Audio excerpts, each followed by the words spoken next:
ప్రభువులో మా కొరకు, మా బాగోగుల కొరకు మీరు జీవించారు. వీళ్ళని ఎలా కాపాడాలి వ్యాధుల నుంచి, ఎలా కాపాడాలి మరణం నుంచి, ఎలా కాపాడాలి ఎలా చేర్చాలి, వీరికి తండ్రితో సమాధానం ఎలా పరచాలి. నిన్ను మా లోకంలో ఉన్న మనుషులు మా సర్వ మానవాళి గురించినటువంటి ధ్యాస ఆశ ఈ లోకంలో మీరు నాయన మా కొరకు శక్తి నందుకుని బలమునందుకుని మానవుడు సశరీరుడిగా వచ్చారు. శక్తి నందుకున్న బలమునందుకున్నారు. బలమైన కార్యాలు మా కోసం చేశారు. మమ్మల్ని నాయన నిత్య నరకం నుంచి విడిపించడానికి, విమోచించడానికి సిలువలోని ప్రాణమును కూడా దారిపోసారు. బలహీనులుగా నాయన బలవంతుడైన మీరు ఏ బలం లేని వారిగా, సురూపమైన శోషణ లేని వారిగా మార్చి సిలువలో మా కోసం నలుగొట్టుబడి, హింసించబడి, మొత్తుబడి, గాయపరచబడి, నాగుల సాలువలు దున్నబడి నాయన దేవా, అయినా మీరు బోచుకొత్తిని చూడండి గొర్రెలు మౌనం అనట్లు మా కోసం మౌనంగా ఉండి మీరు మా కోసం చనిపోయి సమాధి చేయబడి నాయన అరిమతి యేసు ద్వారా తండ్రి కృత సమాధిలో పెట్టబడి నాయన 3 దినమున తిరిగి లేచిన విధానాన్ని బట్టి వందనాలు. నాయన ఆదివారం తెల్లవారు జమన కొందరు స్త్రీలు సమాధి దగ్గరికి వచ్చినప్పుడు దూత రాయి పొర్లించి కూర్చొని, రాయి మీద కూర్చొని, మీరు ఎందుకు వృద్ధులలో ఆయనని వెతుకుతున్నాను, తిరిగి లేచాడు, వెళ్ళి ఆయన శిష్యులకు చెప్పమని తండ్రి చెప్పినప్పుడు నాయన ఆ సువార్త ఆయన తిరిగి లేచాడని సువార్త శిష్యులకు, తన సహోదరులకు చెప్పినప్పుడు వారు నమ్మలేదు. వచ్చి చూచి నమ్మారు.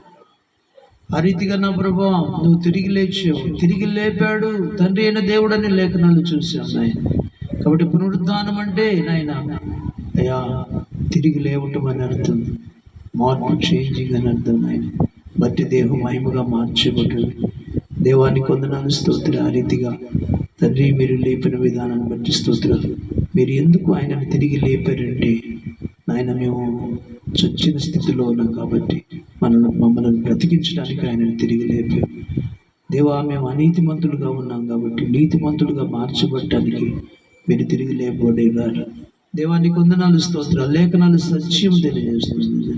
నూతన జీవం పొందుకోవడానికి మీరు తిరిగి లేచారు. వాడబారిన స్వాస్థ్యం పొందుకోవడానికి మీరు తిరిగి లేచారు నాయన.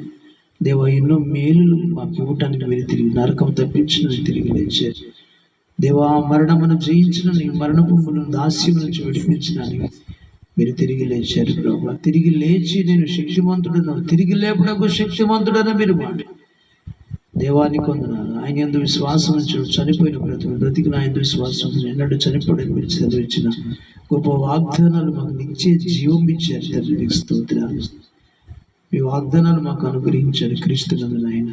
కాబట్టి తండ్రి అయిన దేవుడు ఆయన తిరిగి లేపాడని మేము కూడా విశ్వసించాలని, విశ్వసించి నమ్మి బాప్తిసం పొందుకొని రక్షణ పొందుకోవాలని మీరు సెలవిస్తున్న విధానం బట్టి నా ప్రభు 4వది కూడా శిష్యులరుగా నీ యొక్క పునరుద్ధానాన్ని చూసేలాగా బాధ్యత కలిగి ఆయన పునరుద్ధానములకు మేము సాక్షులము, ఆయన తిరిగి లేచాడని సాక్షులము అని ఎలాగ సాక్ష్యం ఇచ్చారు, ఆ రీతిగానే మేము కూడా మా జీవిత కాలంలో మీరు ఇచ్చినటువంటి గొప్ప గొప్ప రిజరెక్షన్ గురించి సాక్ష్యం ఇచ్చే బిడ్డలుగా.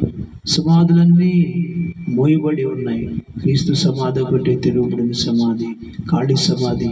ఆయన తిరిగి లేచాడని, తిరిగి రానై ఉన్నాడని ప్రభు ప్రకటించే శక్తిని మాకు దయచి ఈ సమయాన్ని బట్టి వందనాలు చెల్లిస్తూ యేసుక్రీస్తు గల నామమున స్తుతించి ప్రార్థించి అడిగి వేడుకుంటున్నాము తండ్రి.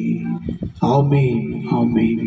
పరలోకమందున మా తండ్రి, నీ నామం పరిశుద్ధపరచబడుగాక, నీ రాజ్యం వచ్చుగాక, నీ చిత్తం పరలోకమందు నెరవేర్చిన భూమి మీద నెరవేరుడు మానదు నానేడు మాకు దయచి మరణస్తులను క్షమించిన ప్రకారం మరణంలో క్షమించి శోధనలను తగ్గిస్తూ.